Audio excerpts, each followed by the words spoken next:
So long story short, I failed. Today is the 8th of August 2024, and 8 weeks ago, I set the goal to hit $5,000 per month in monthly recurring revenue, which I didn't do.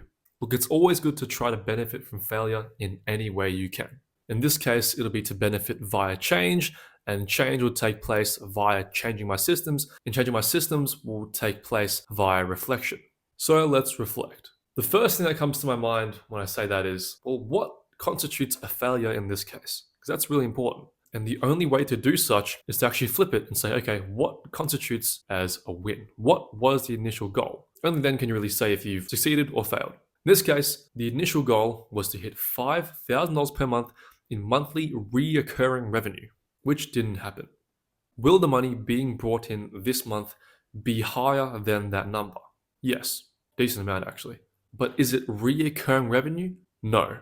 So by those standards, I didn't achieve my goal. And that's why you should be pretty clear when you set goals and define your goals pretty well. Because then there's no cope, there's no, the number's higher, so it counts. No, when I say reoccurring revenue, I mean reoccurring revenue. That was commission revenue.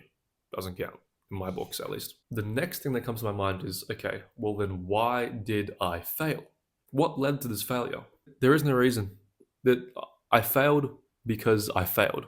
Like there's no wishy-washy, like this excuse, that excuse. It comes down to the fact that I didn't work efficiently, proficiently, and ruthlessly enough to achieve this goal. I could also cope and say, I had to restructure my entire business model almost, which shortened the time frame within the 8 weeks to do the calls to hit that number, but that's no one's fault but my own. And that's not an excuse. When you make excuses, you make exceptions, and you get used to making exceptions, and it's a whole, that does not end well. Don't make exceptions. Just take it on the chin. I failed because I failed. But that's a blanket statement, okay? I failed because my inputs weren't great enough to lead to getting the output of hitting 5K a month. Me personally, a life philosophy I like to live by is when setting a goal, what actions can I perform that guarantee that this goal becomes a certainty? Now, in this case, my inputs, which was the actions, do guarantee this as a certainty, but the time frame wasn't defined. Which brings me into the main point that I'm getting out of this is be more clear with your inputs. In order for me to hit my goal, I needed to sign more clients. And to sign more clients, I needed to do more calls and sales calls and etc. Did I do a bunch of sales calls, script reviews, call reviews, sales training, mindset training? Yes, I did all of that.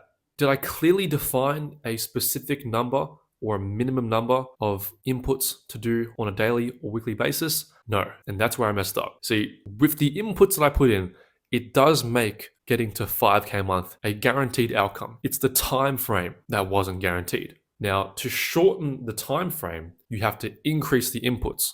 So in this case, I wouldn't have done enough calls. I wouldn't have done enough call reviews. I wouldn't have done enough sales training and etc. So I didn't succeed because I failed to specifically define and identify a specific number of inputs to do to make the outcome a guarantee within a certain time frame. Because it was guaranteed eventually, just not within 8 weeks.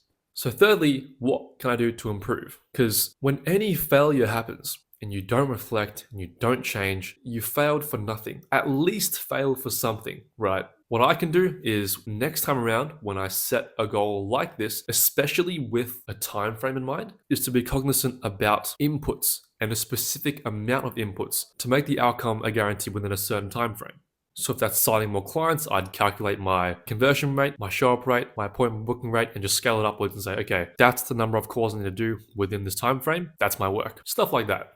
Look, I'm not beating myself up over not hitting this goal. I'm not miserable. I'm not but you have to not be scared about admitting that you failed. Like I failed. All right.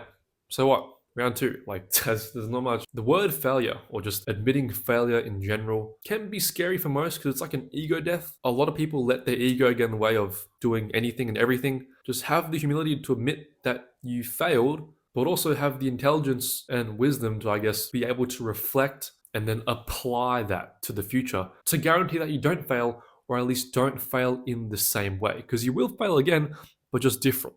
Anyways, that's my little video. I'm only making this because I said I'll make a video, and I'm a man of my word. So I'm making this video to YouTube, telling the world that I failed. How wonderful. Also featuring my lovely bruise from kickboxing last night. Look at that. It's not that bad. It's better than a black eye. Like a black eye, you just get it was all right. My final words: failure is the way forward, reflection is good, and focus on inputs.